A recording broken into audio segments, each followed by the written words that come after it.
বাসার গাছে প্রচুর পরিমাণ সফেদা চলে এসেছে।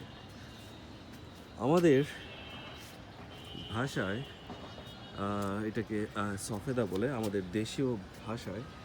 আপনাদের ভাষায় আসলে এই ফলটাকে আপনারা কি বলেন? এই ফলটা কিন্তু পাকার পরে প্রচুর মিষ্টি হয়, আর এই ছাদে প্রচুর পরিমাণে এই সফেদা নামক ফলটি হয়েছে। আপনারা আপনাদের দেশীয় ভাষায় এই ফলের নাম আপনারা কি বলেন আমাকে অবশ্যই কমেন্ট করে জানাবেন। আপনারা দেখতে পাচ্ছেন মাশাআল্লাহ প্রচুর ফল আসছে, প্রচুর। এটা শীতের একদম খুব কাছাকাছি সময়টা। শীত অলরেডি পড়ে গিয়েছে, তো আসলে এটা ওটা সিজন, যার জন্য প্রচুর আসছে ফল, প্রচুর মাশাআল্লাহ।